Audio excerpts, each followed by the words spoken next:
Welcome to the New Rugged Order podcast, exclusively on the Hard Knock Digital Culture channel.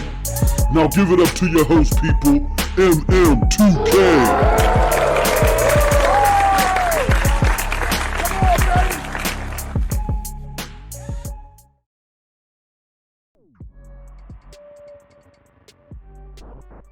Yo, what's up, everybody? It is your boy MM2K of PNTS Network and Hard Knock Digital Culture, back again with another episode of NRO Podcast or NRO Live, whatever you want to call it.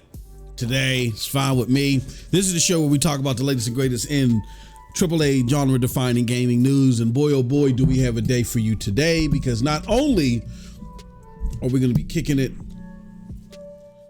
talking about some video games and stuff, but I'm also going to be talking. Oh, we're also going to be playing Spider-Man. I just got to check something, because my audio sounds off in my ear, because I think it was just my headset. I think my headset finally clonked out, but I think we're good. Yeah, man, we got a great day lined up for everybody. We're going to be playing some Spider-Man 2. We're going to be checking that out, the bug field, right? Like, these people need to quit it, man. The bug field, Spider-Man 2, right? Stop it. We're going to be playing that. We're going to be playing the 91 Metacritic Spider-Man 2. And then we're going to be talking about some games in advance as well. We're going to be talking about the aforementioned Spider-Man 2. If you're a PC gamer or you broadcast or whatever, and you got a swanky gaming rig, I got some things to talk about there as far as the gaming rig is concerned. And we're also, first and foremost at that, we're going to talk about this community. Right. We're going to talk about the gaming community, what it is being transformed into, why, and how that's becoming a very, very serious problem. But before we do that, I just got to do a couple of things. Let me do some shout outs. Shout out to Cold Blood, my homie, my brother from another mother. He's here again.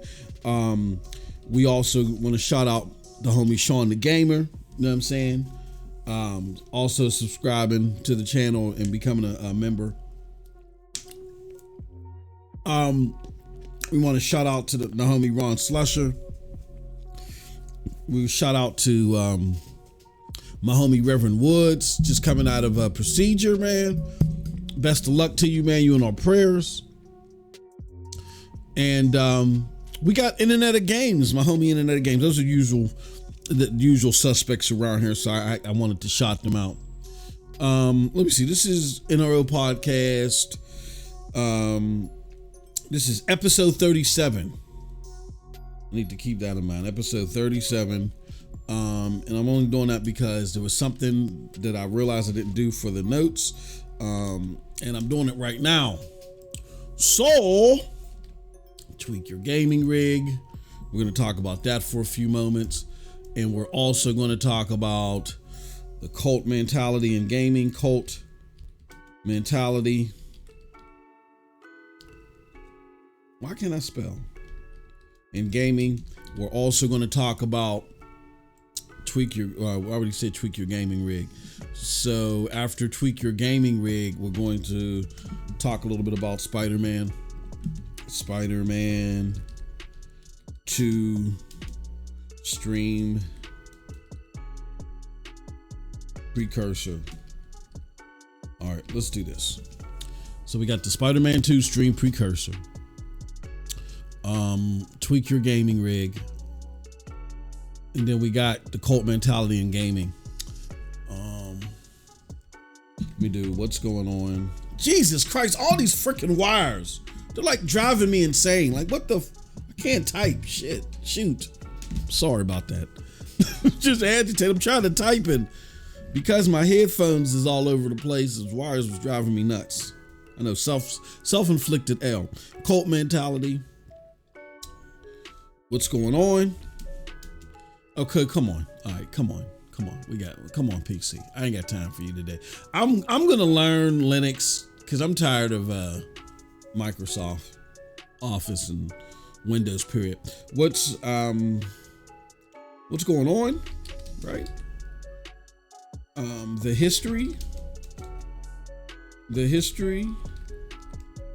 and not the problem. And then I want to put the focus of each group, the negative end result. Okay, we are good. We are ready to go. Sorry I had to do that. Something I didn't do with my notes because I don't have a whole bunch of notes really. A lot of this I'm just going to be doing ad hoc. All right. Do I have my chat up? No, I don't have the chat up. Let's get that up. Let's get that rocking and rolling so everybody who has a comment can have their comment displayed on the screen. Cold Blood Sensei says, this better be good, man. He said, I got greatness to play. Yeah, I'm not going to hold you too long, Cold Blood. I'm going to be playing some greatness too. So if you want to just run me in the background and, laugh at all my oohs and ahs while you zip through the game. I want to do this. I'd be remiss if I didn't do this. This is our website, PNTS Network. This is our mother website that hosts all of our stuff. Here over at Hard Knock Digital Culture. What you're going to want to do is come here, check out all of our articles that we have up here. Check out the content, man. We got crazy content up here.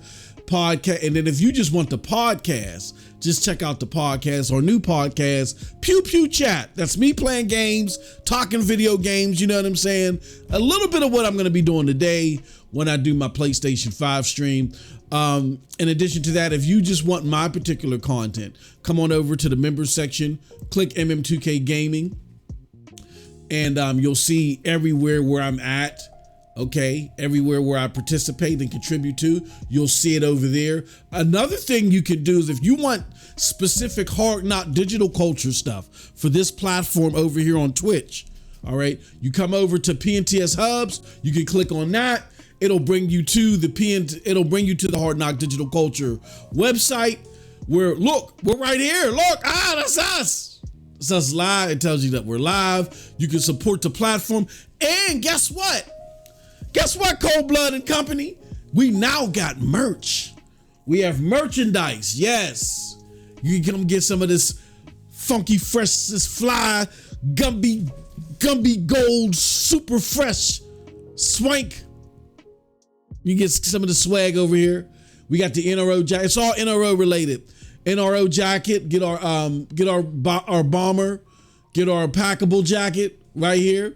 You get for the ladies. We got the Anvil 880 lady shirt, and we got the My Champion Heritage Jersey t-shirts. You get you a nice little hardcover book. Get you a nice little sticker, and you can get you a water bottle. More stuff to come. These are the few items that we have available now through the Hard Knock Digital Culture channel for Swank. Also, too, for like particular items, you can get different colors, right? Like that army green. Yeah. So come check all that stuff out. Okay. All right. So I had to show y'all that. I'd be remiss if I didn't show you guys all. Oh, one more thing. Oops. We are now using Botissimo as a streaming tool. You will now collect loyalty points because of that. So come on over to our Botissimo channel. You can support the platform there as well. And you can also spend your loyalty points on things like, hey, look, I need you to read my comment, all that good stuff, right? Look, everything's right here too. You can actually watch the show from there too. Isn't that awesome? Cold Blood is killing y'all, man. Cold Blood is killing y'all in loyalty points.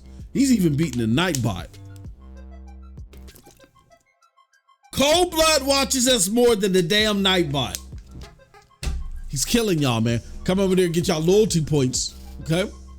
All right, with that said, I want to thank everybody for coming through. We're going to have a hell of a show. Come check out the Swank, all that good stuff. Okay, all right. Now, here's the deal, y'all. Oh, we also, hold on, he said, I'm going to rock the lady. Hey, look, hey, Sean, you do what you got to do. You do what you got to do, bro. If that's how you roll, that's how you roll, man. I have nothing to say, man. He said, always coming here was y'all bugs are sick, man. Y'all need help. All right. With that said, I appreciate y'all coming through. We got a special show. I'm not going to be bloviating too long. Most of what I got to say is going to be in this first segment. The rest I'll talk about in like short little spurts, and then I'm getting my ass over to Spider-Man 2. I ain't got time to be playing with y'all today. But let's talk about the first topic. The cult community, man. I have to admit, I'm very. It's been eroding for a little bit, but I want to say this past year, maybe two, has really made me disappointed in the, how can I say, the hardcore gaming community. The hardcore gaming community has officially disappointed me. Like now I'm done. Like, and I don't mind having, Sean, Cold Blood, Ron, IOG, people look at that and they may see like, oh, look, there's only a little bit of streamers and stuff like that, a little bit of followers. In a lot of ways, I mean, the more the merrier, and we could have more, but I don't play console wars. Like, I have my favorites, of course, I have my biases, but I don't play console wars. And because I don't play console wars, like, people will come and go. They'll cheer me on when I say something against the console that they hate. And then when I say something about their console, then they disappear. And I've kind of always been like that, even in my Xbox fanboy days where I hated PlayStation because I didn't like the quality of their product, and I really didn't put much faith into their product. But even then, nobody made me wake up in the morning and say, you know what, this is how I feel, and this is how I've analyzed the situation, but I better not say it because it's going to make people mad. Shout out to my homie Brian. Brian, he knows who he is. He was our curator and our podcast host for a show that I did, during our Stadia phase in content creation. It was called the Stadia Avengers, and we got a lot of flack because of that. He thought it was funny. I was concerned with some of the other hosts and how they would take it. So I went to a lot of my buddies and I said, look, y'all, if y'all want to rag me, that's fine. I don't care. These people don't get down like that. Like, just be easy, right? And they said, sure. And they kept doing it. They kept doing it. But to make a long story short, my homie Brian, who thought it was all fun and game, he didn't care about that stuff. He said to me, you know what? Or he said about me, he said, you know what? MM2K doesn't say what you want to hear. He says what you need to hear. And that was one of the most profound things that I've heard in anybody describing my content, because it's so true. And I never even thought about that. I mean, I say what you need to hear. I'm not going to tell you something to try to justify your choice. You got to do that on your own. You know what I'm saying? Like, it's your choice. You know what you like. I would say you don't want to go against what you like in your choice simply to belong somewhere, because the long-term ramifications of that just isn't worth it. I'll say that. But you got to justify your own choices. I'm not here to justify your choice. I analyze the gaming scene based upon 35 plus years of experience in gaming, along with 25 plus years in business. And I coupled those two together. I made golden binoculars out of them. And then I scour the gaming landscape. And I come back to you with what I see as I perceive them. And more often than not, I'm right. I just showed you guys. Oh no, let's talk about when I've been wrong. I think the biggest thing that'll come out when they think of MM2K, you was wrong, is when I, in my messaging, express that I truly don't think that Google, overall the messaging was, we truly don't think that Google's going to back out of this thing before they at least try to integrate Stadia with YouTube. We feel like that's the big apex moment for them. And if things don't work out, then because they gotta understand that this is a low player base that is going to grow. It's growing rapidly when it comes to other things within gaming. But you're just sticking, as long as you're making revenue to reinvest and keep growing it, you're on the right path. And by all accounts, Stadia was doing that. Stadia was making revenue amongst its peers. Analysts were saying that it's going to bring in the future. It was right along with its peers in making money. I've talked to people behind the scenes with specific know-how and knowledge about this stuff, and they said that Stadia, in a lot of ways, was more in the black than maybe some of your favorite gaming services. Like, you could think of some services that may have more activity, but they're shelling out a lot more money because they're loss leading. And Stadia wasn't really loss leading. Google wanted to create a self-sustaining model. The problem is the people at the very top had this ridiculous expectancy. They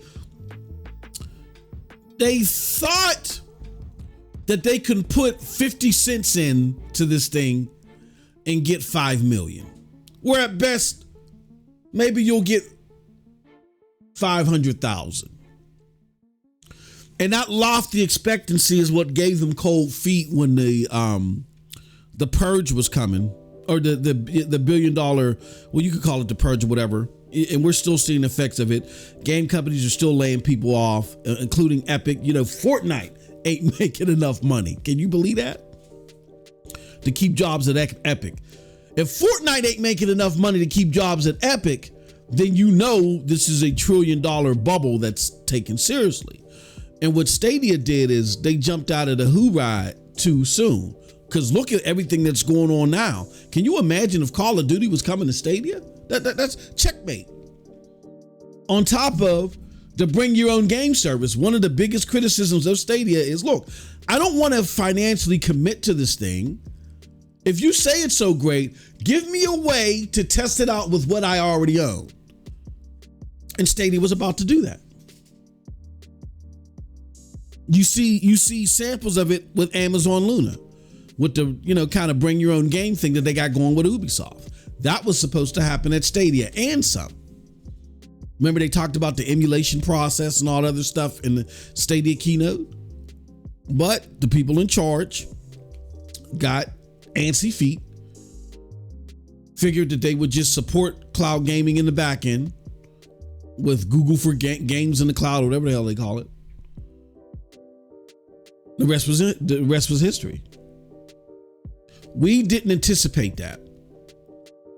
At worst, we thought after 2023, we signaled, we said, look, after 2023, meaning in 2024, if 2023 doesn't bode well, then you run into the risk. We were a year off in our worst case scenario. But enough about Stadia. Besides that, all the other elements within Stadia that we told you about, the Stadia keynote, about the reinvestment, things that people said, oh no, that's not true, and all that other stuff, we were right about that. But above and beyond that, right now, because Stadia is gone, we were so right about the state of affairs when it came to mainstream gaming. We told you once we started, it took a conversation with a content creator by the name of Porter Rock. Me and Porter Rock had an infamous back and forth of videos one time because he came, because I jokingly, what did I do? I said something about a video that he made. He was like, oh, hold on, this rookie gonna try to come in here. So he made a whole video where he was ripping into my video. I responded, and it was like, okay, now these two is going at it, right? So me and him had a back and forth, and we had a bet about the Xbox One X. And I told him, I said, the Xbox One X is going to help Microsoft win NPD. And Porter Rock said, no. MM2K is going to be the lowest selling console. And just with the same fervor that a lot of people look at me at now, because they didn't know any wiser. And Porter Rock knew better. I just didn't. Despite me and his opinions at the time not being on the same par, he knew the landscape better than I as far as how that generation was working, because he had studied the precedent. I had looked at a lot of things, talked to a lot of gamers around me that shared the same sentiment, and I was applying other industry things that did not apply to games. I was applying I said, look, tech users love the flashiest and the biggest and brightest when it comes to technology. Tech users love to hear about the latest and greatest thing. And what I didn't realize until after the fact, and this started with the education from Porter Rock, that gamers are the lowest acumen tech users out there. Like, there's all this technology that's happening in the games. They don't know about it. All they know is that they can play Call of Duty, the latest Call of Duty, the latest Madden on this box. This is where their friends are going to, and the games look best here, and this is the box that everybody wants. All the technology behind it, they don't get it. And they ain't trying to get it. It's kind of like when people go out and buy TVs. Like, I'm big, very knowledgeable on TVs and displays. So I get calls all the time. My cousin called me up. He was trying to get a 4K TV. Yo, cuzzo, which one is the best 4K TV? And I broke it down to him. And he's like, yeah, okay. And he's like, all that flew through one ear out the other. And he was worried about getting, what do you call it? Just getting a good TV. He just wanted to know the brand and the model you should buy, right? We got Cold Blood Sensei in the house. He said, if you want to belong somewhere for the love of God, don't choose the bots. He says, self-inflicted, Sean 87. He said, and he said, that's going to be gone in the near future. He said, now I slide my eye, Amazon Luna control every day. Yeah, I don't think, and I don't want to focus too much on cloud gaming, not here. No, Amazon, Xbox, GFN, they're playing the long game. They didn't have these lofty expectations. Google actually expected that by this year, they would be competitors to Xbox and PlayStation. They didn't expect it out the box. You could tell by all their verbiage and the things that they were saying. But they thought that this adaptation to their platform would be so rapid and so insane that by 2023, 2024, they would be able to compete with Xbox and PlayStation. And they didn't secure some things in order to make that happen. Like, number one, okay, a big part, like the biggest thing with Stadia was its library.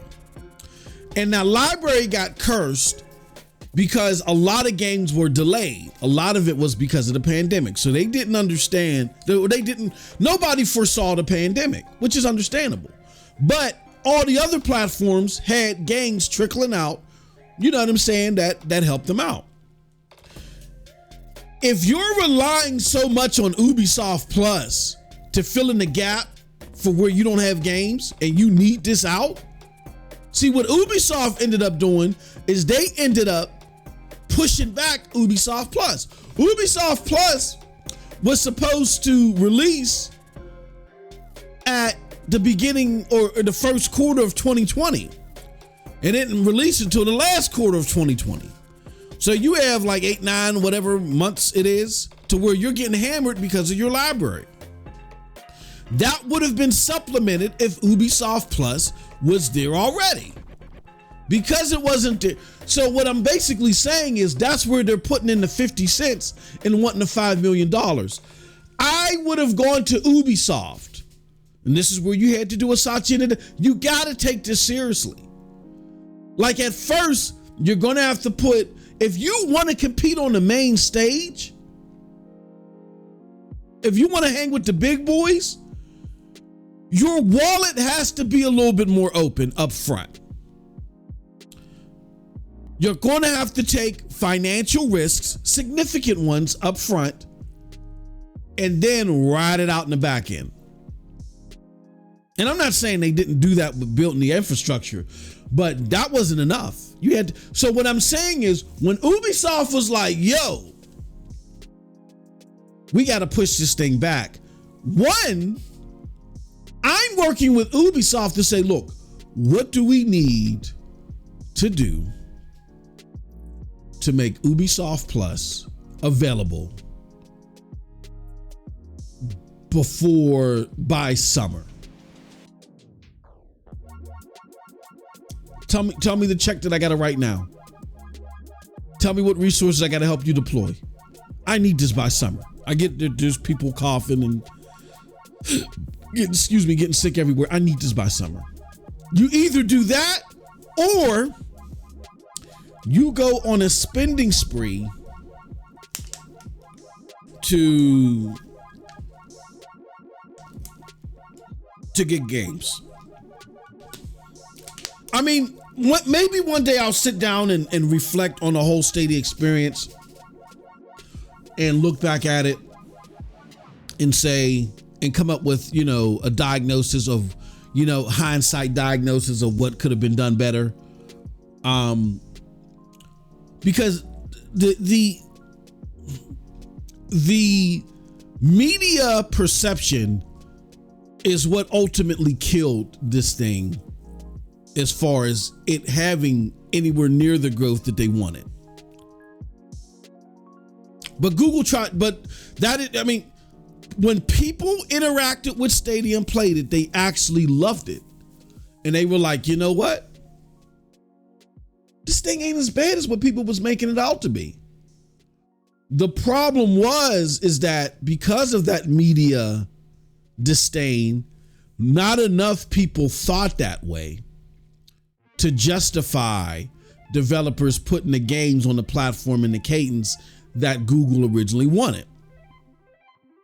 So you fast forward to 2021, after Cyberpunk, after an influx of people get it in their hands, and they're playing Cyberpunk, and they're like, this thing is great, but what else do I play?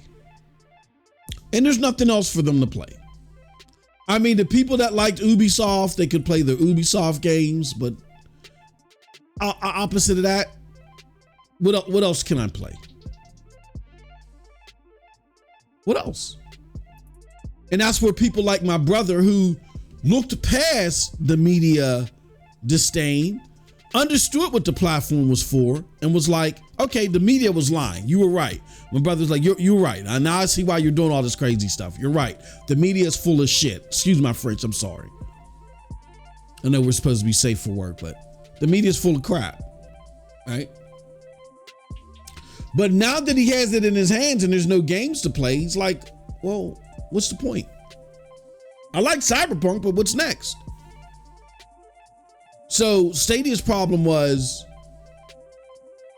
despite the cards that they were dealt, they didn't chip away hard enough to combat what was happening. And they made a poor decision based off other poor decisions as an end result. You know what I mean? And I'll put it to you like this. Under no way, shape, or fashion did we think that someone that had that much power and ingenuity in their hands would muff it up that much to where, like, this is the icing on the cake that Stadia was in the wrong hands of the wrong company. I don't want to get too far in the state because I found out behind the scenes. You guys probably didn't know this unless you were listening to my content, because I revealed this about a couple months ago. You know that Stadia actually was incompatible with Google Cloud? Like, there's so much workaround behind the scenes that costs a lot of money to make the Stadia technology, which was very impressive, compatible with Google Cloud. So there was a hefty expense there. But the technology was so impressive, they just felt like it was worth doing it that way. Putting that middle bridge point in to make it compatible with. But a lot of you guys and gals didn't know that. Very reliable sources that were able to confirm that for me. So you have those factors in, and you have a company that not at the Stadia level, the Dov, Zimmerigs and all of them, those people were fantastic. Karine Yap and all of them, those people were fantastic. I'm talking about the suits. Even the people above our homie, what's bro's name that he got bumped up? Oh man, I forgot. Jack Buser. I'm talking about people above Jack Buser's level. Because even though, you know, he's sitting there talking about Google Games with Cloud, that initiative to cut it and axe it is coming from the top. So Jack Buser, all those people, they were fantastic. Just the platform just was owned by the wrong company. That's what I want. It was owned by the wrong company. Look at everything that's happening now. Like, the icing on the cake is you went through all that, and all you had to do was wait a little bit longer. You know what I'm saying? You had to wait. What Stadia did is, imagine this, and I'm gonna shut up about cloud, and we're gonna get back to the topics at hand. Say, for instance, someone told you, you see that cave that's right there? Don't go through that cave. And you're like, oh, no, I think if I go through this cave, I'm going to find a shortcut. And they're like, nah, don't go through that cave. I think there's another way to go about where you're trying to go. And they're like, nah, I'm going to do this. You ain't bring no flashlight. You didn't prepare yourself enough, right? And so, because you're not prepared enough and people didn't want you going through that cave in the first place, you got people messing with you. They're yelling through the cave, go left, go right. They're just telling you all types of stuff, trying to muck you up, right? You feel like you're lost. You're like, oh man, I'm lost. And I'll never get out this cave. Oh, I'm going to die here. I'm going to suffer and die. Where everyone's like, look, man, there's people on the outside that know that you're in here. I mean, there were some people razzing you for sure. They made you suffer, but somebody's going to go and get your help. Just relax, man. And you're like, no, I can't deal with this anymore. I can't bear with this. And they're like, look, just you're gonna get delivered out of the cave. You're gonna get taken to where you need to go, and then once you go where you need to go, man, sky's the limit. You got everything you need for once you get out of the cave. It's just that you going through the cave the way that you did just wasn't the smartest idea, but you'll be okay. And we get it. People were razzing you. They made it far worse, but you're going to be all right. No, I can't take it anymore. And they take out a survival knife kit and end it all. You can fill in the blanks there. I got to be cautious about how they end it all right there. And then after they end it all, 5 minutes later, the rescue team comes to the cave. And they're like, oh, what? Huh? Why did they do that? Like, they didn't think we were coming? They didn't think there was a way out of this? That's essentially what Google did. Like, their way out of their woes to bring your own games, the getting Call of Duty on there, the better performance through the toolkit, it was almost in fruition. But I can't take it no more. That's on them, man. That's on them. So, but we were wrong about the appetite that they would have before they would hit the panic button. We were off by a year in our worst case scenario. Everything else we've been right about. Particularly, we were right about the game community and how they kept believing the words of Microsoft, and they weren't true. Microsoft is basically holding at bay their hardcore element of gamers. So, because they need them right now. They really want to transcend away from you. Like, the only hardcore gamers they really want to deal with are PC gamers. But the rest of you that have these expectancies, the ones that came to Xbox because Halo was great, Jade of Empire, Knights of the Old Republic, those of you that want Xbox to curate great experiences and create great technology, they don't want to serve you anymore. And I'm not making this up. They said this in their court documents. Cold Blood Sensei says, end it all equals go upstairs and cut the lights out. Yeah, I mean, Jonathan 87 said that. Yeah, it was stupid of them, Sean. It was real stupid of them. Like, somebody's got to be kicking themselves. Had they just waited it out, they could have been like, I think after what's his Princessology, Shaka. After Shaka has sunned my man from Google Google Graveyard, after she sunned my man with that Twitter post, the apprehension towards Stadia was slowly lifting. I mean, you still had the majority of people that were skeptical and just didn't trust cloud gaming, but now it's starting to lift. And then you would have had Callisto Protocol, Dead Island 2. You would have then start seeing games come in a little bit more frequently again. And people would have said, you know what?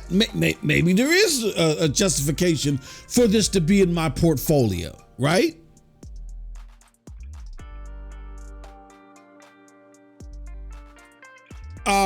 Yeah, one of the biggest bonehead approach to trying to be leaders in something revolutionary like this, you didn't invest enough in your marketing. Your marketing wasn't solid enough. You didn't plan B enough.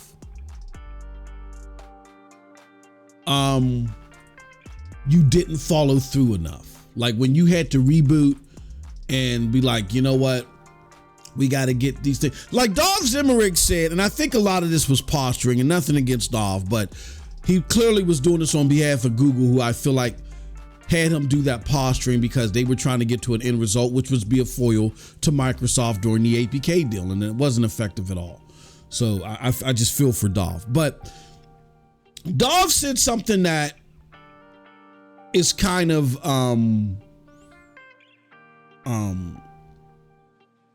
it kind of clashes with common reality. So that's why I said I don't think Dolph surely believed this. I think this was posturing from Google. When he was asked why they closed down when they did, he said, look, we rebooted, and even during the reboot, we still didn't see the numbers that we wanted to see. Okay.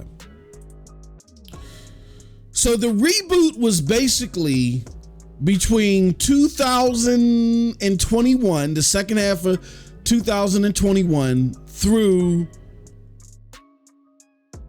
2022, right? During that time, they had less AAA content. During that time, there was less transparency of what was coming.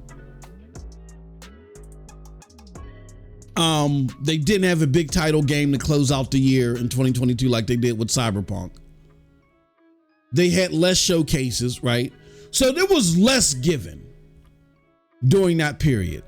And they basically went to developers and said, we need you to tell us what is wrong with our platform so we can start over and fix it. So it would be like, say you have a car, you love the car, right? And say it's had some problems, but you know, ultimately once you, and it's hard for you to figure out what the problem is, but you know, once you figure out what the problem is and you get it fixed, you're good to go. This car is going to be a phenomenal car that, you know, really there's nothing out there on the market that you can even buy newer that's going to make you feel as good as this car does. You just got to figure out what is wrong, right? So let's just say you go and you invest in all these parts to where you think it's going to fix this problem. And you haven't even put all the parts in. You put maybe 1 or 2 parts in, and you got like 10 total that you're going to add to the car over time to see if it fixes the problem. And let's just say after putting the second part in, you prime the car, you're like, okay, we're about to put the other 8 parts in. Now, after I apply these 8 parts, if the car ain't working then, I don't know, man. I might have to, give up on my, you prime the car, you got your time slotted, you taking off for work, you got your buddy coming over, he's a mechanic, he's going to help you with, you got all these things set up.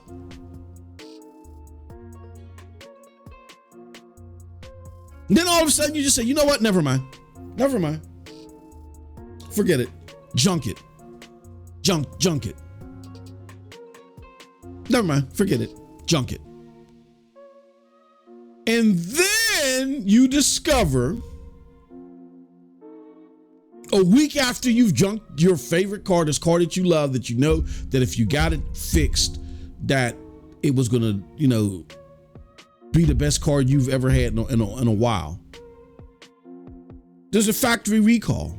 Oh, the so-and-so catalytic converter or something was causing this weird problem that affected the rest of the car. We're going to fix this and repay any repairs that people had to do, and everything is going to be okay. A week later. That's essentially what they did. So it was goofy. Anywho, I'm done with that. Back to the subject matter at hand, which is the community. All right. So we had some things happening in 2023 where 2023 is a big year for a lot of people. It was a year for it was supposed to be a year for the aforementioned Stadia, but they cut and run. You see Microsoft say this was supposed to be the breakout year, and the community, while being puffed up by Microsoft, had labeled this the year of the green wave. Like this was the year that was supposed to prompt the green wave, which was Xbox was going to start releasing all these titles that was going to create a mass exodus of gamers over to the platform.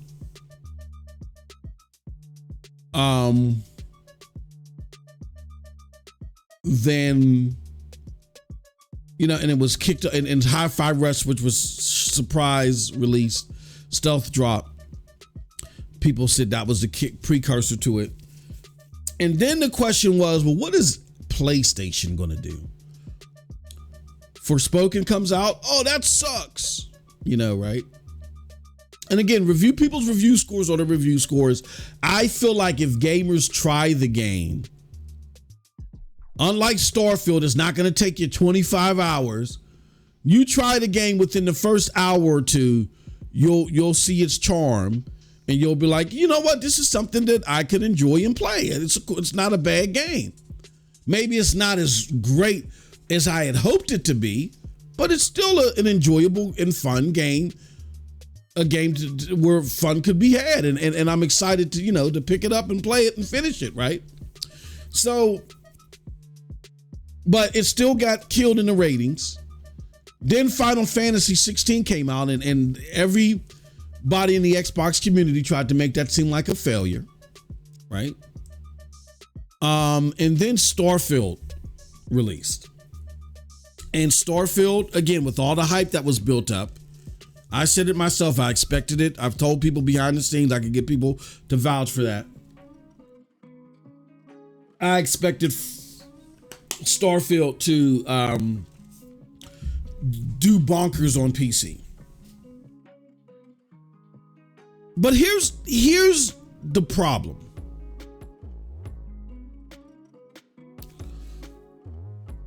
Outside of Hi-Fi Rush, which is really not a AAA effort, it's not the type of game that Microsoft is being lauded against all the time for their quality. It's the AAA genre-defining games. Halo was supposed to come back, fell short. You know what I mean? And that's the pillar that Microsoft was built on. Stellar, top of the line, genre-defining AAA action games.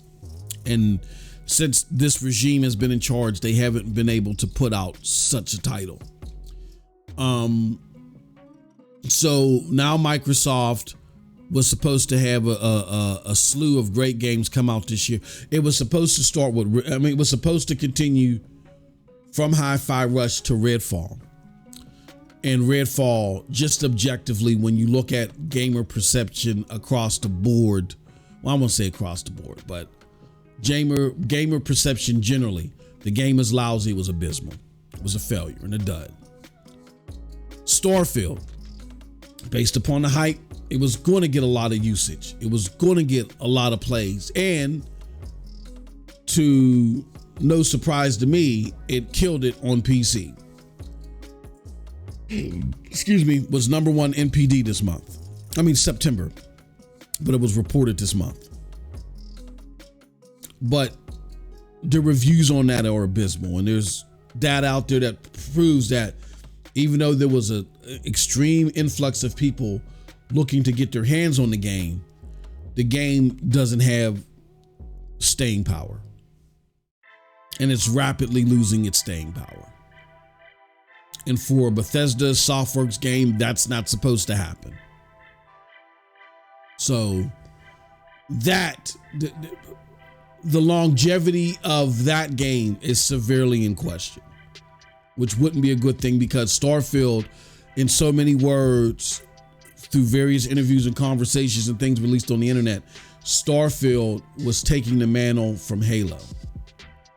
Halo is no longer considered the pie in the sky for Xbox. It was, and you could tell that was the transition they were making to look, because they were saying things like Starfield was the most important RPG of our time, and it's objectively it's well short of that. So now, you have that happening, and then lastly Forza, which, people are saying impressive things about Forza. visually, but at the same token, there were some problems, as reported by Digital Foundry. But the more tangible things that gamers are upset about, not only just the looks and the downgrade from what they were presented with, but just certain elements within the game that have the second lowest rating Forza Motorsport in their series history. This all happened during the Green Wave. So outside of Starfield having huge numbers at launch, but not, and then, on top of that, Starfield had huge numbers at launch on PC. PlayStation actually dipped in hardware sales for the month of September, but they still beat Xbox in console sales. The only thing to derive from all that is that Xbox has something to build from on PC. Like, console is dead. Console's dead. Because guess what's going to happen? You're going to continue to have situations like you saw with Starfield on console, where the activity is like, okay, I can finesse and try this game for $15. Don't like it. 30 frames per second sucks. Or people don't even want to try it. I wasn't sold this. I was sold at the bare minimum 1080p 60 out of these two machines. 4K 30. Don't want it. Don't want it. When we talk about the aforementioned Forza, the aforementioned Stadia, what am I talking about Forza?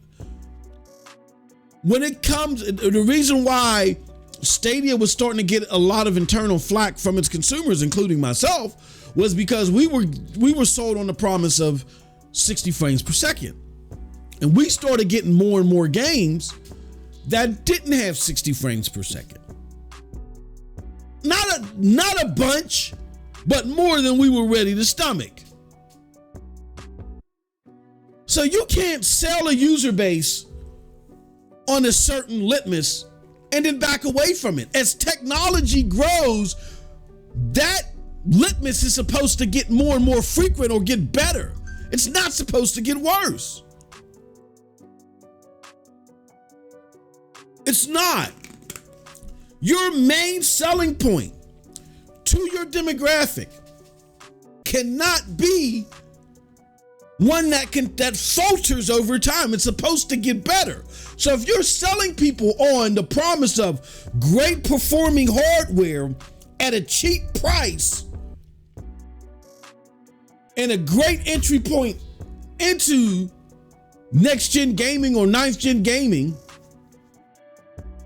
then that experience is supposed to get more plentiful and get better. Not games and developers wanting to skip the console, or if they're coming to the console, they're ripping out elements or features to where the game is not recognizable.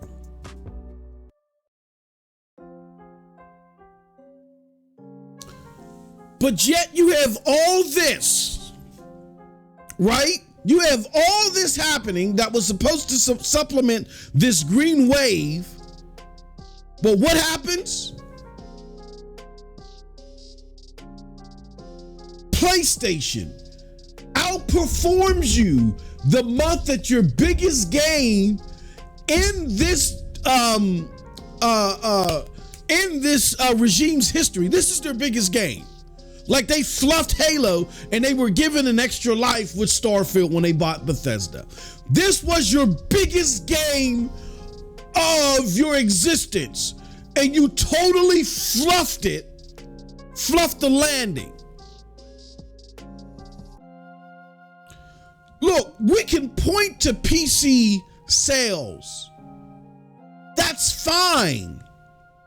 Guess what? PC gamers aren't your core. Their engagement over this one game is not going to be enough. Starfield had started off with high intense recognition from the PC gaming crowd. So it becoming exclusive on a console meant nothing to them. They still were going to get the game. Those high numbers on PC pretty much were static. And it made it even more static when, if you want to play it on console, you're going to get subpar performance. And I'm sorry, where systems sold you on 4K 60, this one, and then 1080p 60 with that one, a locked 30 frames per second is underselling, period. Especially if it is a first-party game. As the proof is in the pudding. So now, and then people may say, well, you know what? All those people were on Game Pass. Okay, fine. If everybody on Xbox was on Game Pass playing Starfield instead of buying it, okay. But how many of those people were new subscribers? Because in order for you to play Game Pass on console, you got to get it. You got to have an Xbox, right?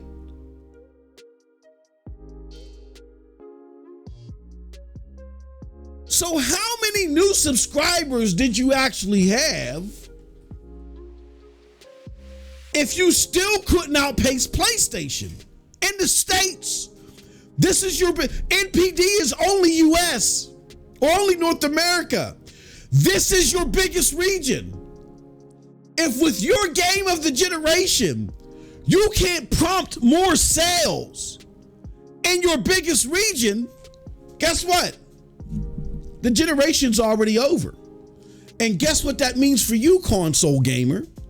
That means that the rest of this generation for you is just the testing grounds for next generation. You spent all this money. You did all this capping. You did all this parading to simply be a beta tester for the 10th generation Xbox.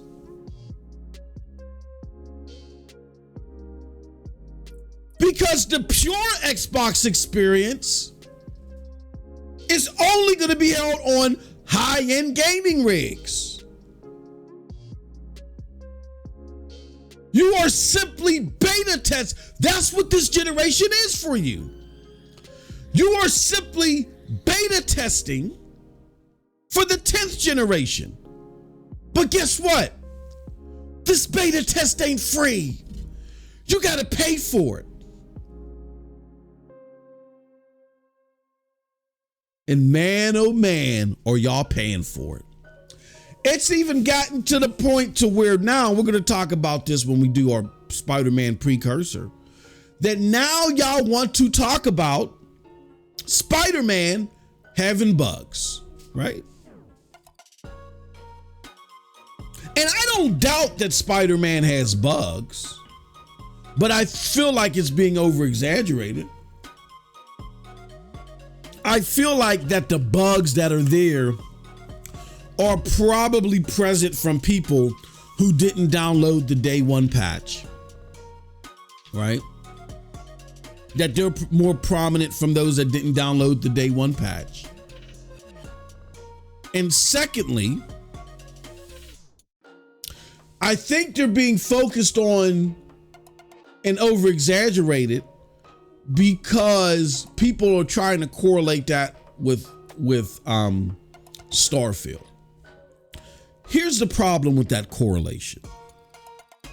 Insomniac never said this is the most polished game, Spider-Man game ever. That's why we held it back for 2 years. That's why it didn't come out in 2021. And that's why after we determined that it should come out in 2022, that's why we pushed it back again in 2023. Insomniac never said that. Insomniac never gave you the illusion that you're not going to see any bugs in this game. That's the illusion, or that the bugs in Starfield would be very, very infrequent. That's the illusion that Xbox tried to give you with Starfield. Why did they give you that illusion? Again, to justify them pushing Starfield back twice. Here's what I think. Here's why I think Starfield got pushed back twice. I think the first time it got pushed back was for it to work up to par on the Xbox Series S. So therefore, a lot of things were cut out.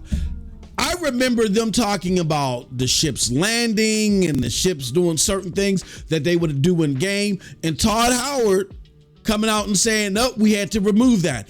That's after the Xbox purchase. Say what you want about Todd Howard after Fallout 76 or whatever. Say what you want. These guys are not that untethered to how the gaming community works or their expectations, to where you're talking about all this vastness this and all this vastness that, and you're basically landing at a space that is planet space tiles. Most of the places are barren. There's not density in exploration. There's not a lot to explore when you land. And when I say explore, I don't mean just walking across barren land and breaking up rocks.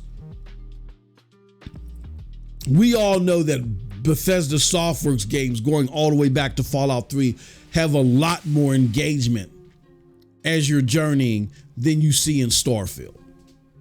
Even with the 1,000 planets, even with the AI generated randomness, Fallout 3 has a lot more engagement and density in the land than when you land on a spot in Starfield. How do I know I played it? I got to, you can't tell me I'm lying. I got the game footage over on YouTube, 30 plus hours of it, where I'm literally just walking over desert land and I'm talking to y'all. That's how Pew Pew Chat started. Pew Pew Chat started because there was so many times in Starfield where I'm trying to explore and ain't nothing, there's nothing. So because there's nothing, I'm talking to you. I said, I wonder if I can make a show out of this. And we tried. And guess what?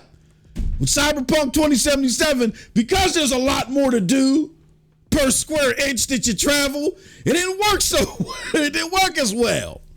But we still gonna figure that one out. But Pew Pew Chat is perfect for Starfield. There's so much nothing. We have big gaming podcasts. Yeah, Starfield can get very boring. Stop it. You are beta testers for the 10th generation if you have a console. They're now starting to realize that. So now that they're realizing that, now they want to flaunt sales. Oh, Starfield sold and sales are number one in NPD. And it's because of PC. Most of y'all that are out here on Twitter, y'all ain't PC gamers. Y'all console gamers. Less than 1% of the PC populace that games, that's even on Steam, have rigs powerful enough to play these games. There's a handful here and a handful there of PC Master Race people that like to team up with Xbox gamers and team up on ponies.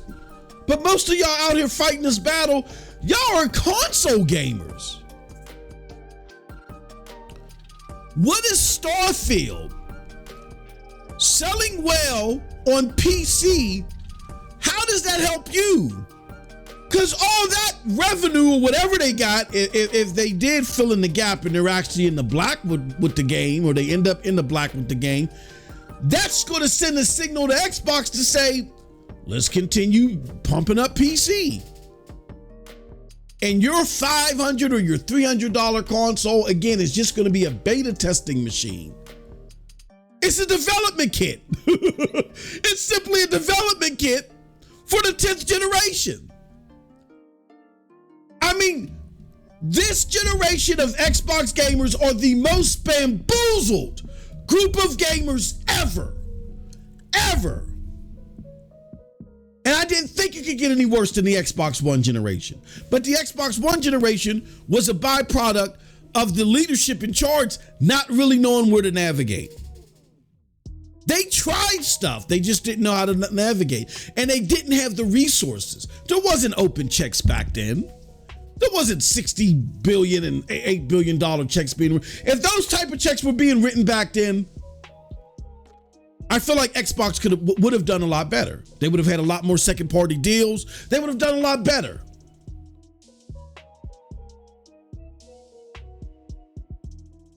Satya Nadella got this thing. He got all creamy knuckled over trying to defeat Amazon and Google.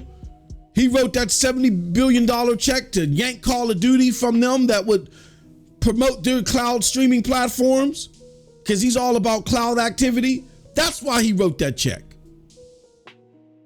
If that check would have been written last gen to help bolster the game's lineup, oh my gosh. We're having different conversations now. You know what I'm saying?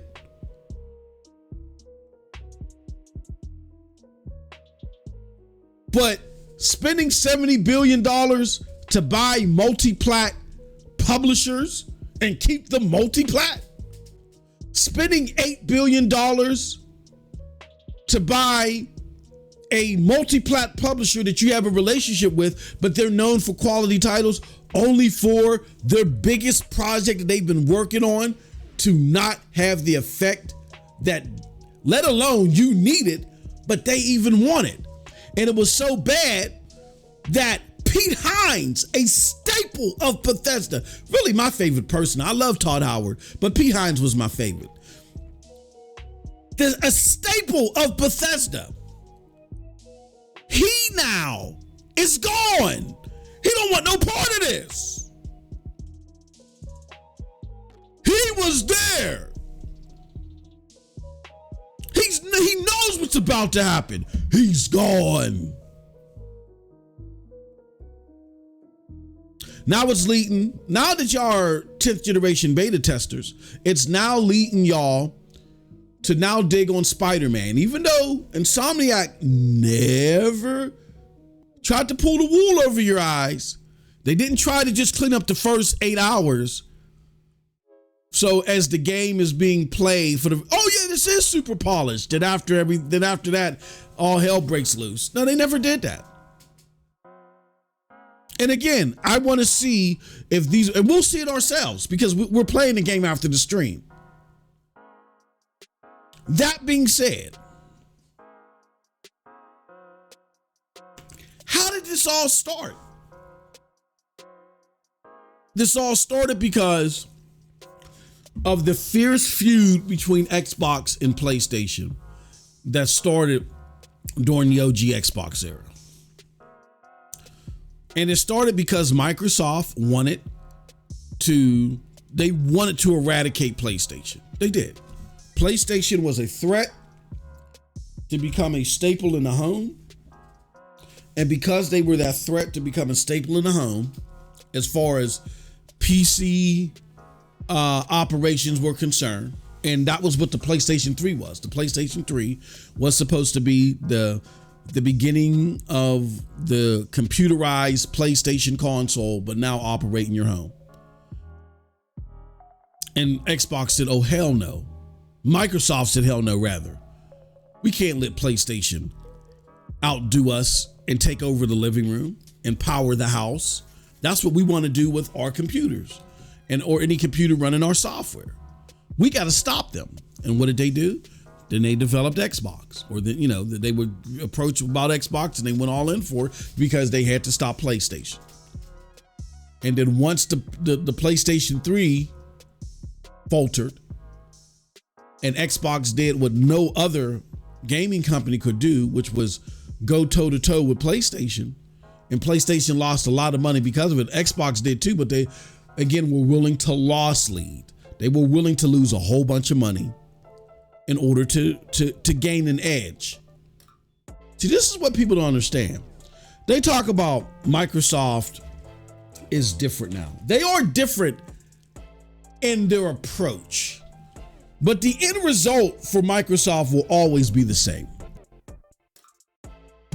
The end result for Microsoft will always be literally obliterate our competitors. When I say obliterate, I don't mean outperform them and like literally just eradicate them and turn them into dust. This is what Microsoft has done from the very beginning. And that's a type of, that's the type of business attitude that Microsoft has had that has landed them in a lot of trouble through various sectors. Not one that I'm the best or I'm the most fond of, but I could appreciate we want to be the best. I can appreciate that with any platform. That's why the 360 is like my second favorite console generation of all time. My first being the Sega Genesis. Because that fire, that desire to just be the best during that generation really came through, and it brought us the best experiences in gaming that have changed gaming forever.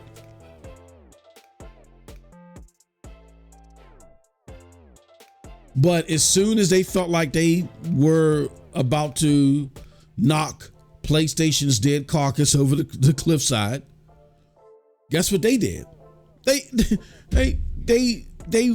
focused on, they lost their focus on gaming the way that they should have, and developed the Xbox One, and was arrogant and was the same old typical Xbox. Okay, we're gonna, you know, we got the crown. We're gonna force this on you because this is what we want. We got the money, we got the crown, and these guys can't mess with us. We've already killed them. We're just gonna roll them over. What did PlayStation do? As they're being rolled off the cliff, they grabbed Microsoft by the ankles and said, "Nah, you first." And ended up tossing them off into oblivion. They embarrassed them the Xbox One generation, and they're doing it again. Microsoft, at the beginning of this generation, said, you know what? We really think we can, foolishly they said, we really think we can buck with PlayStation based upon these things that we have set up. Foolishly, they thought that based upon what they did. It was foolish. Why? Because they didn't make investments in second party deals. Everything was Game Pass, Game Pass, Game Pass.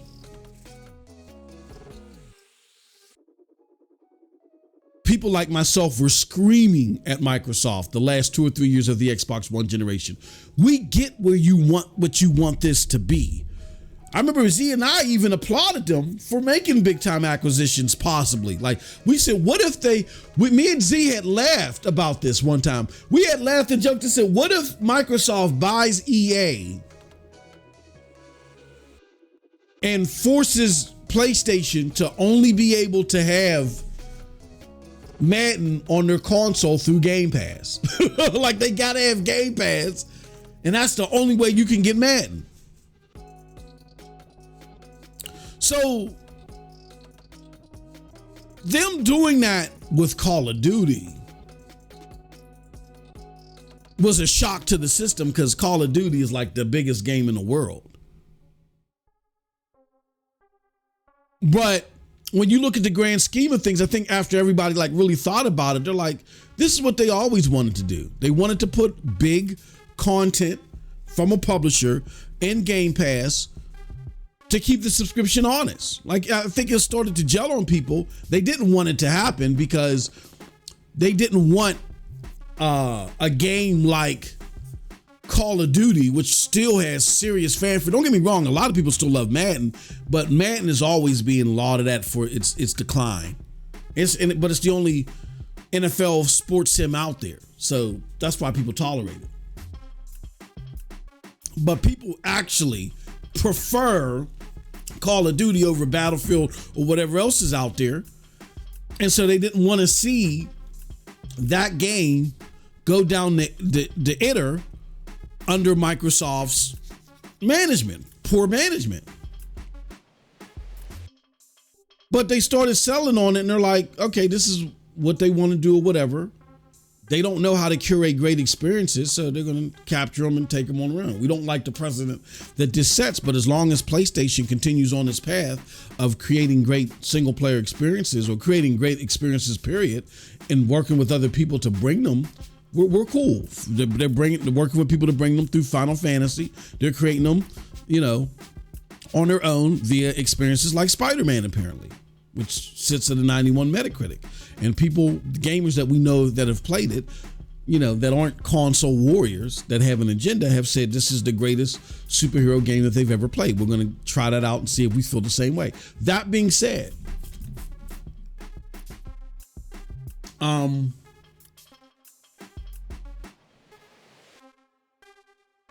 lot of people under the Xbox community thought that foolishly their attempts, and I told people this, I said, if Microsoft doesn't develop strong second party relationships to carry them the first half of the generation, I said, because Game Pass isn't going to get going until like the second half of the generation. But if they don't create great second part to usher people in to then they've lost. They've already lost. And that's the truth. That right. We don't even need to get into the Series S being a bottleneck. They lost because they don't have any experiences that pull you into the ecosystem that feel like must play, or I must play that over there with them. The cloud, even if it's multiplat, there's no experience through Game Pass or no Xbox experience that makes you say, I must play this with them. The only one that was like that had the potential like that, was Starfield, and that only came to fruition on PC. How do we know that only came to fruition on PC? Because they lost in PD the month the game came out, even though PlayStation sold less consoles than typically.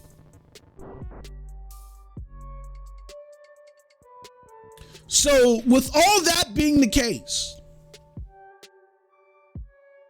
now you have Xbox gamers. I think they're coming to the realization that they'll never be able to compete as far as quality is concerned. Now that they realize they can't compete as far as quality is concerned, what do? They now try to drag down PlayStation games to match their subpar quality. Oh, you guys were talking about bugs with us. Look at all the bugs that are here. I'm gonna say this to cap this off. Nobody really wants to deal with a bunch of bugs, especially bugs that prevent you from playing the game. But stuff like that'll be tolerable if the overall experience is still fun. Bugs don't necessarily kill games. Look at the success of your Bethesda Softworks games. Fallout 3, New Vegas, Fallout 4. Buggy games, but some of the best-selling games of the last few generations. Why? Because the experiences were fun as hell. People generally thought the games were fantastic. Now, Starfield legitimately, within its launch window, may still have less bugs in those games, but the fun factor is so far less that it's less tolerable now. So you bringing up these bugs in Spider-Man, bugs that aren't so much breaking the immersion. They're just little goofy things that happen here and there that make you say, oh, look at that. Wow, that's weird. You want people to put the same placement on those bugs that they do yours. And I'm telling you, it's not happening. Why? Because overall, they're loving the game. And overall, they weren't loving Starfield. If Starfield, quality-wise, was up to par to Fallout 4, New Vegas, even Fallout 3, they would be ignoring the bugs. They would be quote-unquote charming, as they've always been advertised as. But the game does not land in a favorable enough spot with average gamers who play the game for them to tolerate the bugs on top of it. I'm sorry, that's just how it is. You can't drag down the quality that PlayStation presents to your level. You're better off focusing your energy and putting the fire under Microsoft's feet for them to raise their quality to PlayStation's level. And guess what? It's possible. Because y'all did it before. Y'all did it before with way less.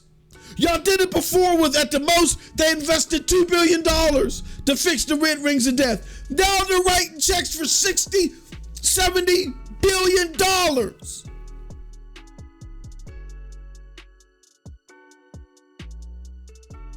You have no excuse. You have that checkbook. Now you have Activision Blizzard. Now you have Bethesda. And the reason why people are looking at you guys and focusing on the bugs is because people are looking at this as gamers and they're saying, does this benefit me that Xbox has Bethesda? How does this benefit me? Because I'm being told by the zealots over there that gamers win because of Microsoft owning Bethesda. We talked about this last week. If you're a hardcore Game Pass gamer, like that's your main way of interacting with games or seriously interacting with games, yes, it helps you. If you're a cloud gamer, because of these deals that have happened after the fact, yes, that helps you. But those two communities don't make up the majority of gamers. The majority of gamers will still buy their own games, and they don't play on the cloud. So the majority of gamers do not benefit from Microsoft owning Bethesda if, wait for it, the quality is lower.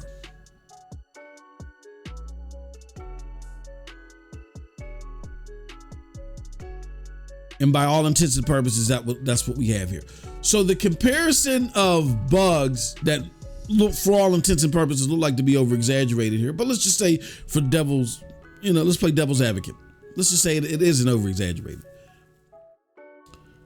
The bugs that are in Spider-Man 2 cannot be contrasted to the bugs that are in Starfield because A, they didn't advertise how polished this would be over other Spider-Man games. And two, for the simple fact that the base game that these bugs are tied to is a lot more enjoyable, therefore a lot more passable.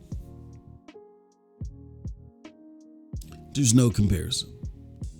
You cannot drag down this attempt to drag down PlayStation quality to look as bad as yours isn't going to work.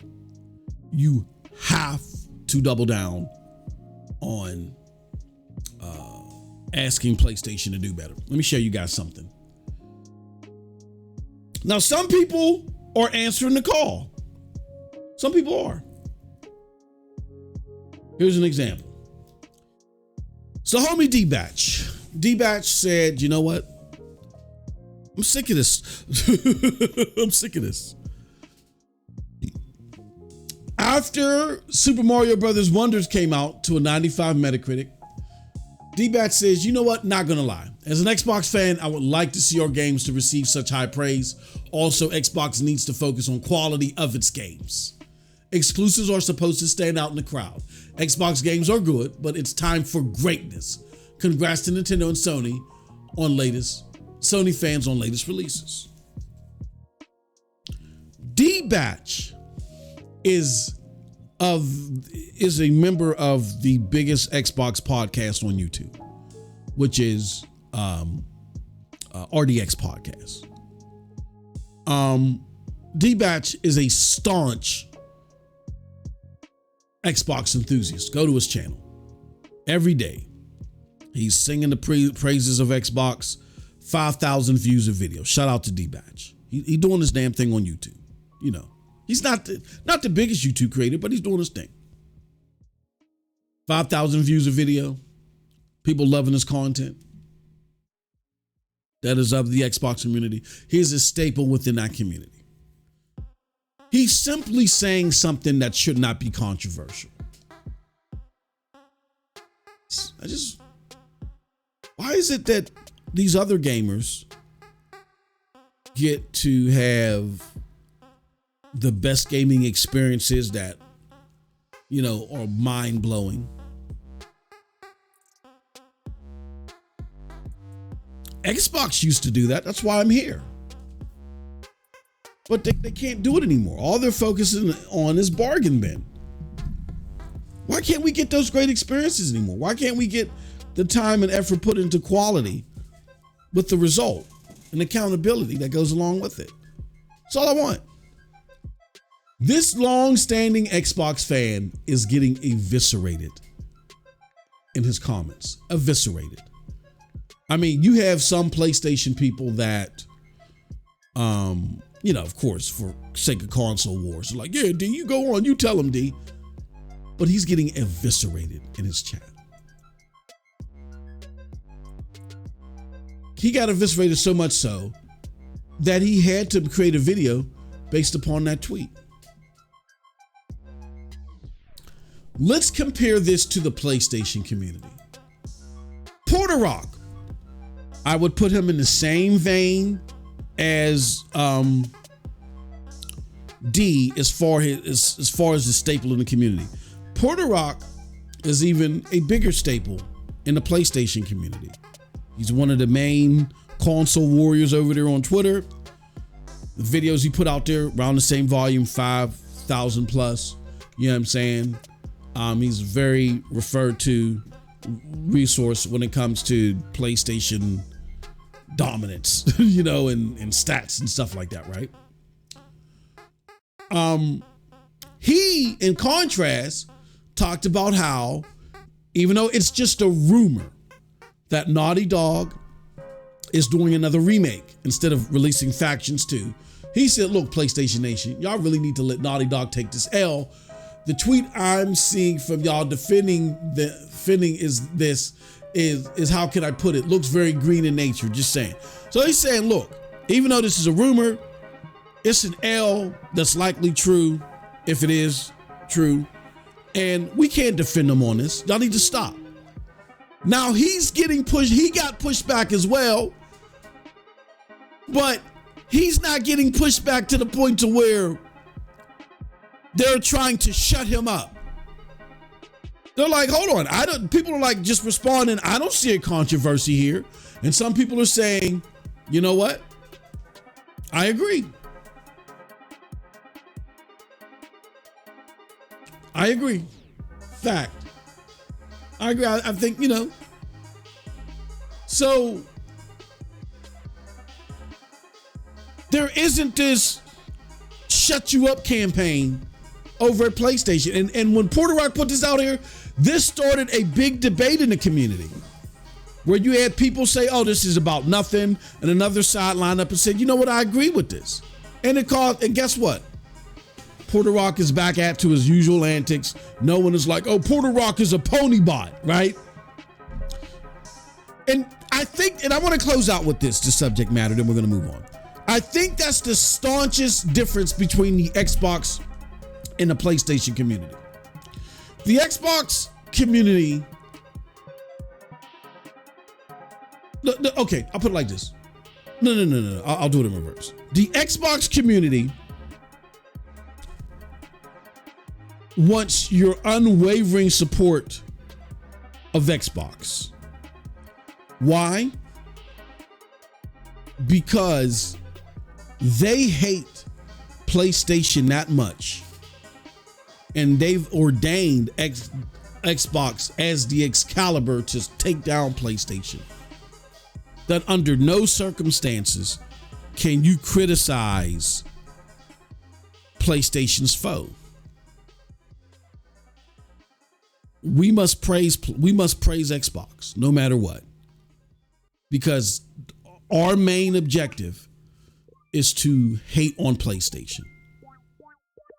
It's even so bad that Xbox gamers are putting out memes to tease Spider-Man that has a 91 on Metacritic. They're putting out memes to tease PlayStation because Mario got a higher Metacritic. Newsflash, Mario is not an Xbox title. What does this mean? Like what?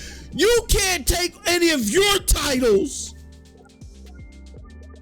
and flaunt it, but yet you're all over Twitter talking about how great Xbox is. Then now that you got to go to Nintendo and do it.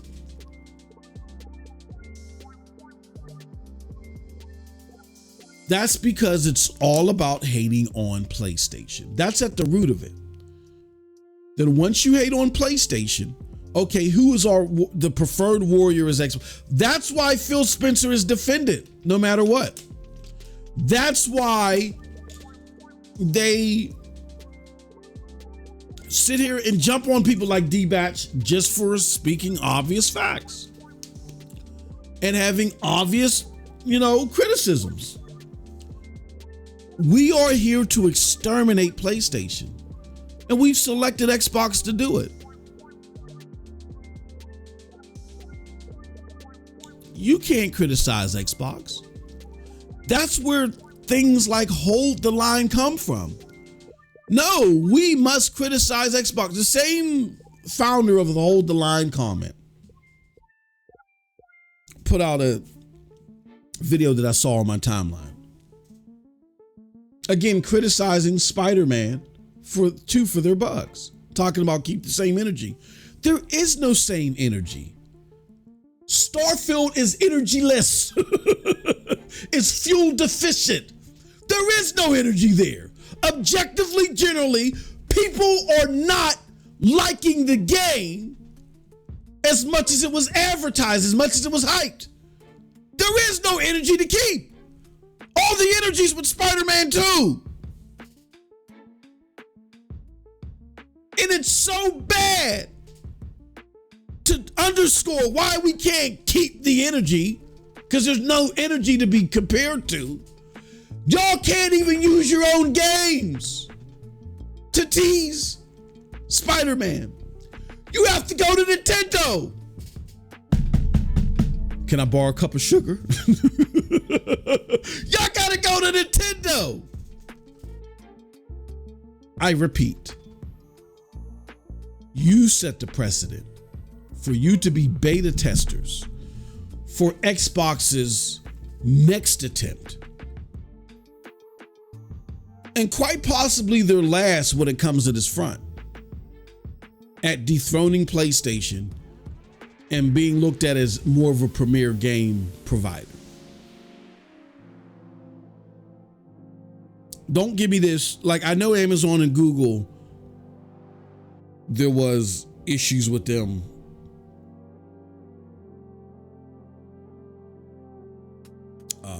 I know there was issues with them, but that was more Satya's issues with them. For the gaming stuff to work, you heard it from Matt Booty and others. PlayStation and what they have to present with PlayStation Plus is more of a gaming competitor with Xbox. Cold Blood says, like Phil said, They lost the most important gen. I agree with him on that. He single-handedly effed Xbox by releasing diabetic gaming for the Xbox One. I won't say that they lost. Them losing that gen was bad for them, because that doubles down on the assertion that it cares about your old games. Nobody cares about old games. And the games that are cross-gen, like Fortnite or whatever, those games have cross progression, right?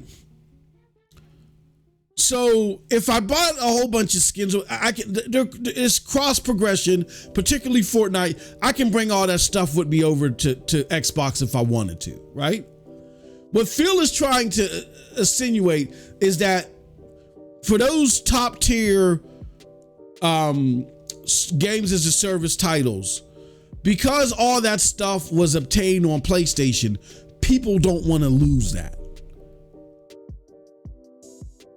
So they're going to stay with PlayStation. That's bullpucky. A lot of that stuff is transferable because it has cross saves, like Destiny and so forth. You know, they have cross saves. And like the PlayStation 3 generation, where the PlayStation 3 generation, you know, they were getting their ass handed to them until like the last 3 years. They doubled down in those last 3 years to come out with better content. And because they came out with better content, what happened? They set themselves up going into the PlayStation 4 generation. Why? Because they were still investing heavy into games for PlayStation 4. Microsoft didn't do that. What did Microsoft give you? They gave you the Bird game that came out at launch, Crossfire X, and Stalker. Even if Stalker would have came out, it's still not enough. Stalker 2. Meanwhile, PlayStation invested in Godfall, which wasn't the biggest game in the world, but it looked good, right? You always have that launch title that may look good, but it really is a dud. Godfall, Demon Souls, Returnal, right? These were all second party deals that they made.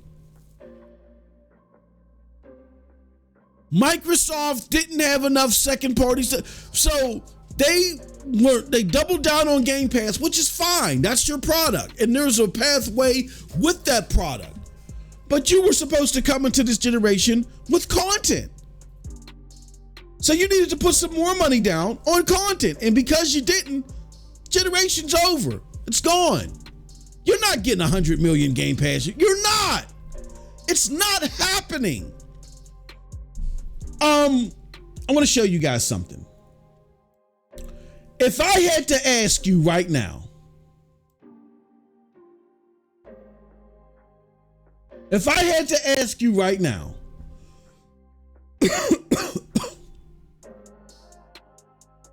what is the biggest game from the Activision Blizzard acquisition? What would you say it is? I mean, this is not a hard one, but I'm gonna give you some time to figure that one out. For those of you that live under a rock, if you had to guess, what is the biggest game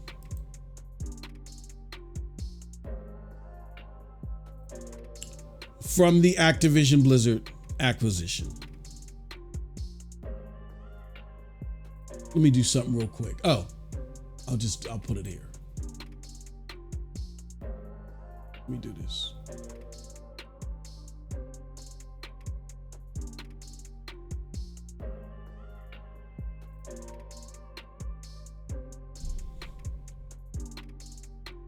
We'll do it like that. Okay.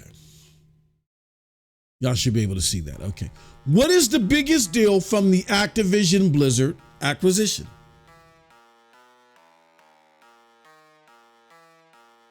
Cold Blood says, I'd rather play Starfield before I play Mario for the 20th time. The biggest acquisition, of course, from the from the Activision Blizzard is Call of Duty, right? It's Call of Duty. Can I show you guys something? This is a chart from TweakTown. TweakTown is very pro Xbox, very pro Xbox. They put you in the mind of, they could damn well be the dual shockers, you know what I'm saying, for Xbox. Very pro. I wouldn't call them Survivor.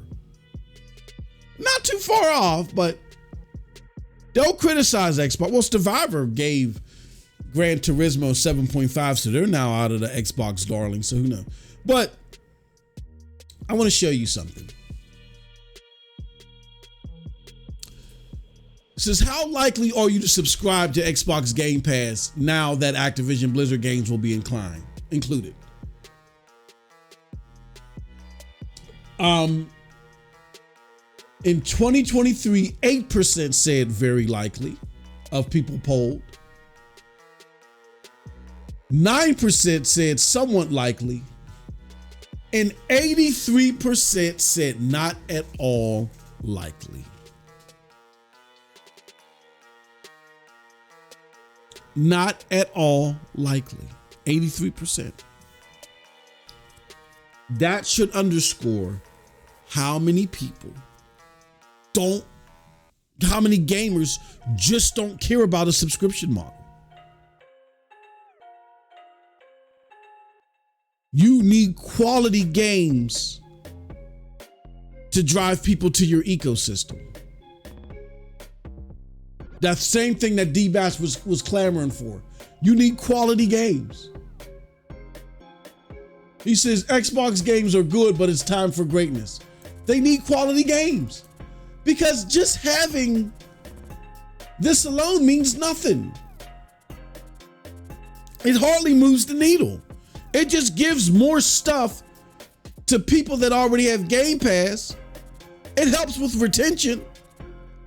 But quality is what's going to bring people over. And you needed quality at the beginning of this gen. You needed quality games at the beginning of this gen to get people over.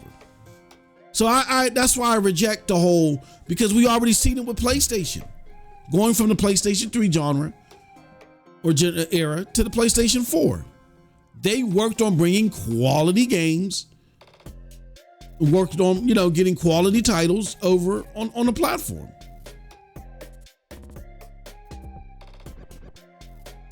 Now, did they all land? No, but they worked on getting.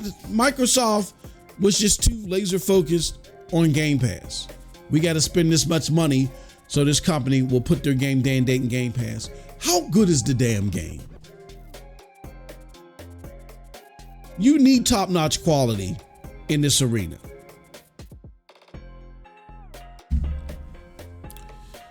So now the generation is over. Like, just because they got Activision Blizzard, much is not changing. They're simply going to use the rest of this generation to Q&A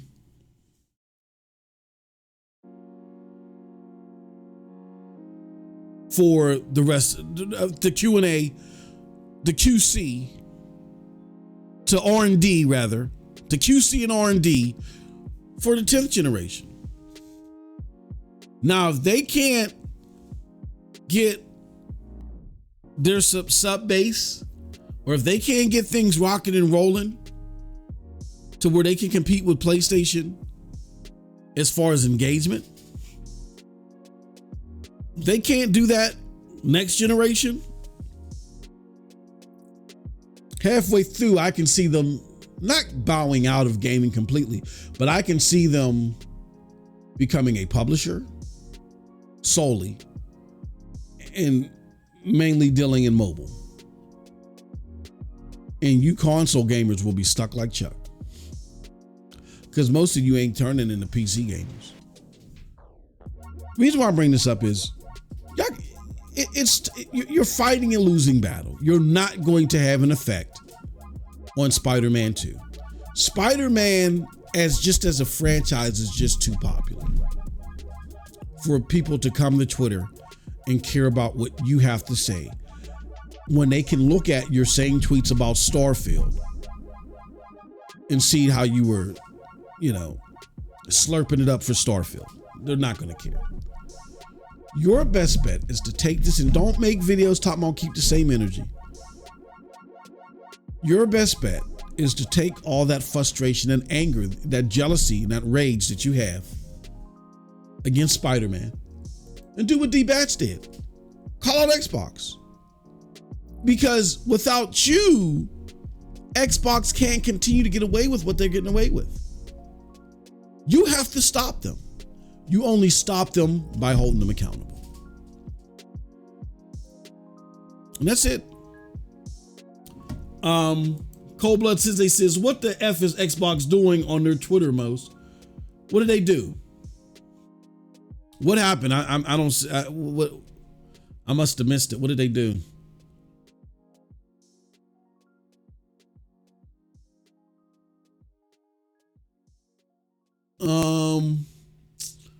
Let me see. Xbox, Twitter. What post did they do?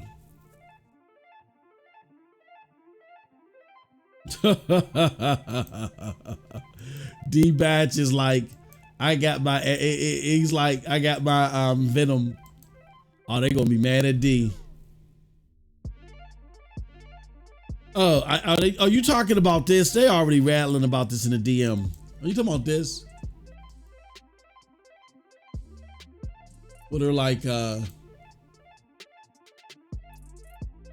do they say? Here it goes, hold on.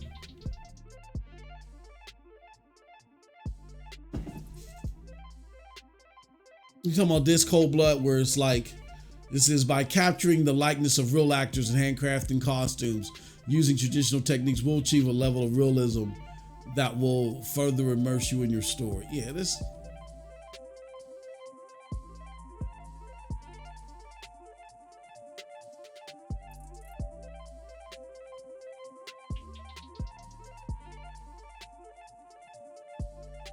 And see, here's the problem with all that, right? Because there's no gameplay. Everybody's like, where's the gameplay? Here's the problem with this. As cool aesthetically and visually as the character models and stuff may look, it's gonna be dumbed down on the Xbox because it has to play on the Series S. So none of this is gonna matter unless you have a high-end PC. It's not gonna matter.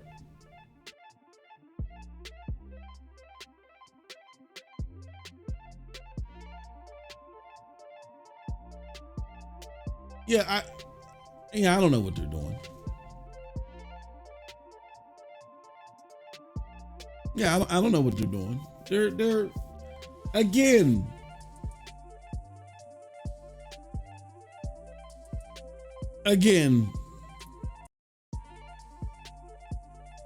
You guys are beta testers for the rest of this generation. You're beta testers for the 10th gen. If you have an Xbox console, and dare I even say this is going to make my cloud game, if you game on the cloud, you're beta testers for the 10th gen. That is your soul. You're paying to beta test. They're not out here looking to give you great experiences. They're not out here looking to, dazzle you with technology. They got some games that they made some investments in that hopefully will lure more people to Game Pass, particularly on the PC side. Like when they're showing all this stuff, they're showing it mainly like Hellblade is for the PC game. Like their AAA games are for the PC gamers. You have no purpose of getting excited like for their games. You don't. Period. All right, that's enough for the cult community. I just found it funny how much Xbox gamers are trying to drag down the PlayStation quality narrative instead of forcing the narrative on their own side. I'm going to talk to you real quick about optimizing your rig.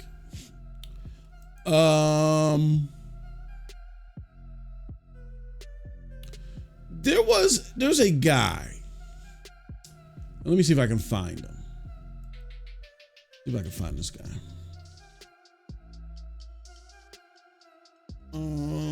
Jesus Christ. Hold on one second. Did I save his video? Gosh. Oh, I did, you know what? Let me do this. Let me go to the other script, because this is something that we had from last week. Oh, I didn't save the link. All right, let me see. How can I, give me a second.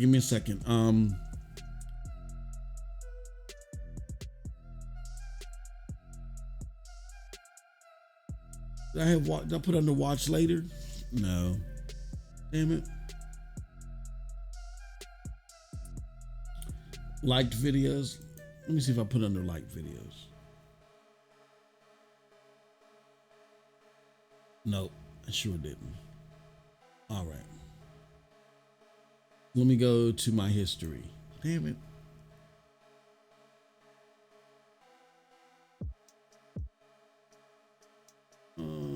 Or maybe did I put it under? Hold on.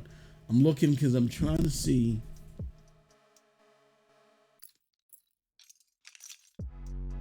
Deck. Medicine. Manage all history. Give me a second, y'all. I'm sorry. This was last Friday, Sunday.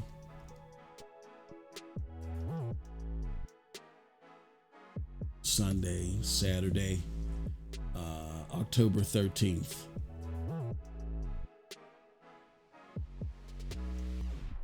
Hold on.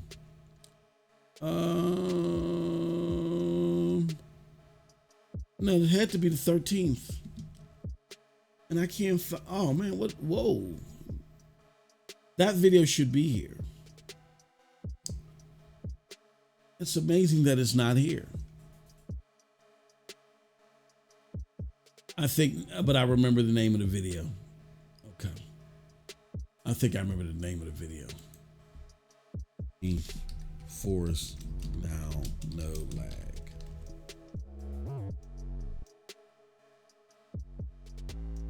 Yeah, I think this is bro.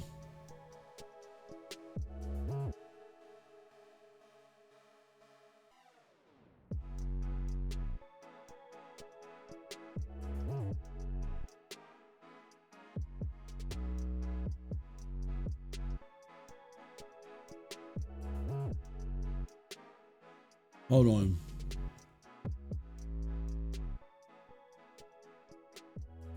Hold on one second. I think this is it.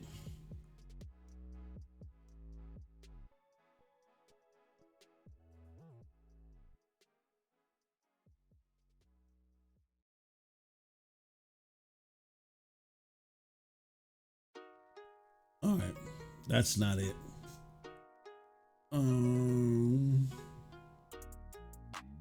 Damn it.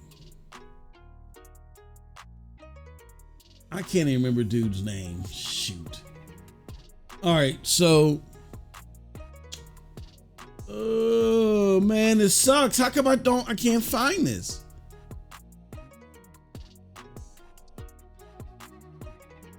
Oh, you know what? Cold Blood. I sent that to you. I remember I sent the video to you on another. Oh, let me see if it's here. Watch video.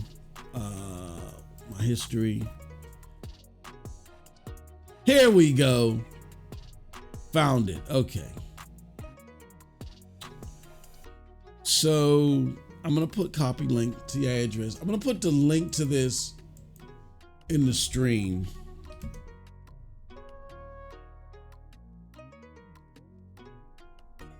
Oh, shoot.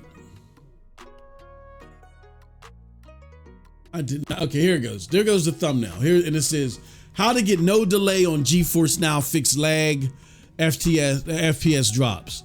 Let me put this in the stream too.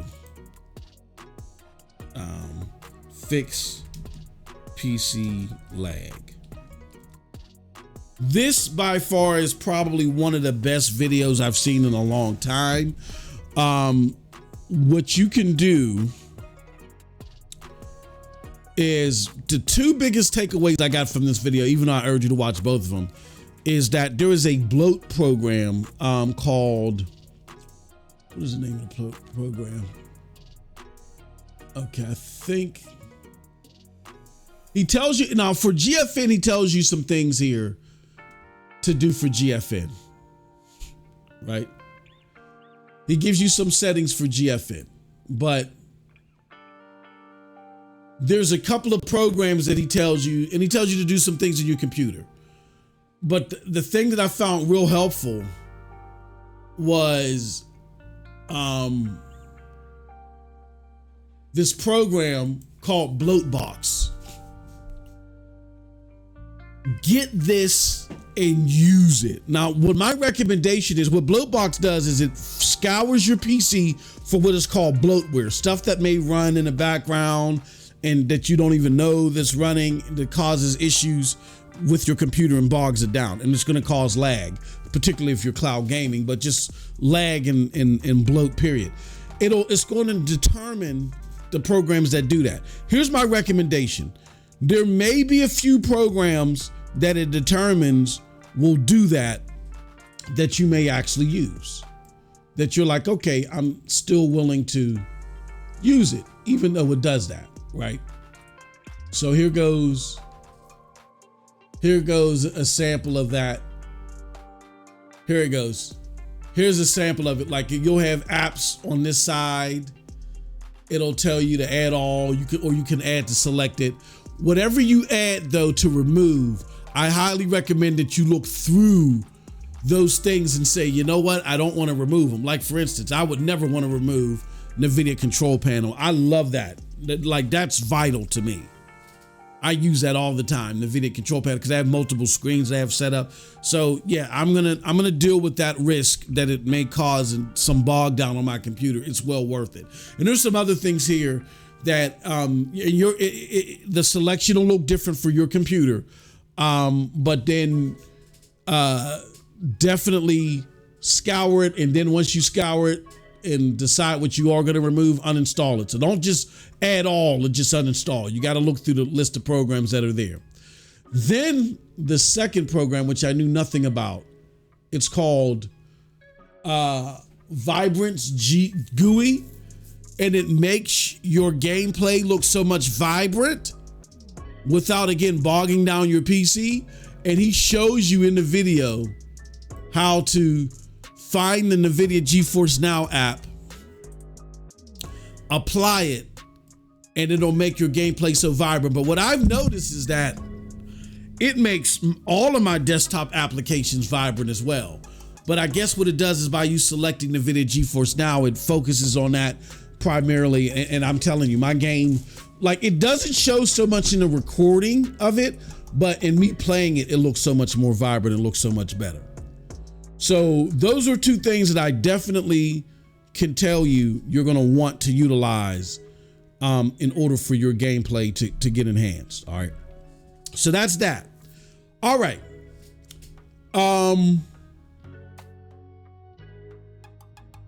That's optimizing your rig. Check out the video. I got it in the link, and I'll put it in the description too if you're watching this on YouTube. Definitely a great video. Shout out to that person. Okay. All right. Spider-Man pre-stream. We're about to get ready for it. Let's see. What time is it? It's 12 o'clock. All right. I got to eat lunch. One thing I didn't do is, I'm still funky. I didn't get in the shower because I had to prep for this last minute. So let me get in the shower. Let me eat lunch. I'm going to be back at the top of the hour, which is 12:06 now Eastern. I'll be ready by 1 p.m. Eastern. I already got the stream set up, so you ain't got to worry about that. No delays. We're going to be playing Spider-Man 2. Let me give you the link to the stream so you have it. Got to switch this back over. Switch account. Go back to MM2K Gaming. And let's go to go live, create, go live. Let me get the stream for y'all. There we go. Okay. And let me put join me at top of the hour for Spider-Man 2 gameplay. And I gotta play this puppy at least in 1440p. I want y'all to see it in 1440p. So that's what we're gonna do first. Subsequent streams, I will start streaming it here. But there we go. All right, so yeah, the Spider-Man 2 stream, we're gonna be doing it at the top of the hour. Be there for that. It's gonna be a lot of fun. Cold Blood Sensei says this is a AA with a AAA polish, like Booty said. What game is that? Oh, you're talking about hell? Yeah, look, man, I'm not. If y'all are thirsting for great AAA experiences, you know, if y'all look over there at PlayStation with envy, don't sit there and say, oh, no, their games ain't that great. They ain't good. Like I did that back in the day, and they weren't good. I hate to say it. They weren't good. They were cinematic, the gameplay loop and the level design just wasn't there. I'll still stand by that. I like, for instance, the Uncharted games, way overhyped for me. The best one was 2, and even that one was way overhyped. I don't like Horizon Forbidden West. I don't like Horizon Zero Dawn. I stand by that. I love Horizon Forbidden West. Like, the gameplay just has gotten better with PlayStation games. But even though I feel that way about Uncharted, I love Last of Us 2. You know what I mean? And God of War, all the games since God of War Ragnarok have been fire from PlayStation. Opposite of, all the first party stuff. The first party games have pretty much been fire. Second party has been like hit or miss. Like I didn't care for Death Stranding, but I like Forspoken. Final Fantasy 16 looks great, but I got to get my hands on that one. You know what I mean? So there you have it. So we're going to get into Spider-Man 2. If you're an Xbox gamer, get out of Twitter and get you a PlayStation. I'm sorry. Get you a PlayStation. It's great to go to a buffet. You know what I'm saying? If you want something quick to eat, but if you want that full course meal that's going to blow your mind, you got to go where quality's at. I'm sorry. So with that said, that's it from your boy. I appreciate all of y'all. Thank y'all so much. At the top of the hour, after I get my shower, get me something to eat, we will be playing Spider-Man 2 over on MM2K Gaming. Appreciate all of y'all. Till next time, have a wonderful, wonderful gaming day. Peace.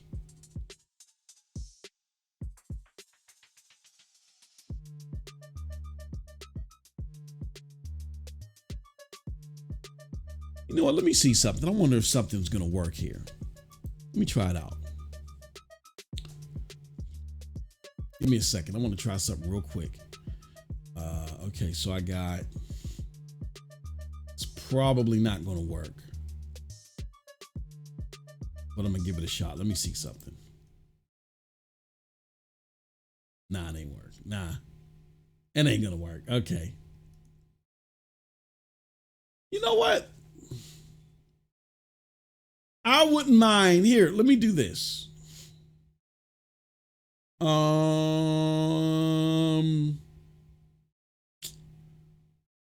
gonna do this while I got y'all here.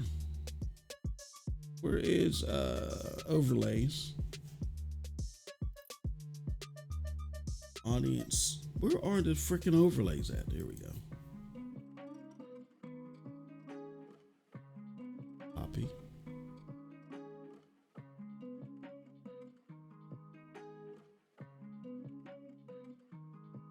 I don't want to take too much time for this because I gotta get in the shower. Gotta get ready.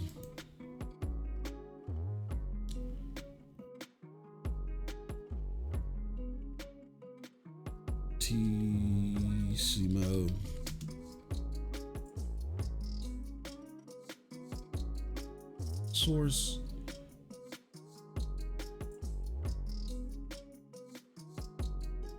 What's that? 1920 80.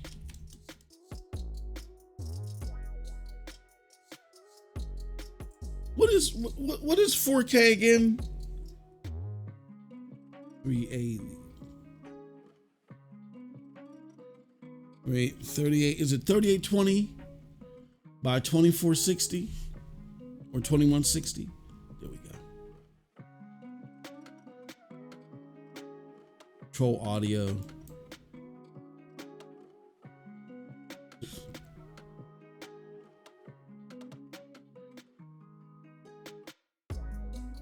All right, so let's do this. Let's see if I got this to work. All right, we're closing out, y'all. Till next time, have a wonderful gaming day. Peace.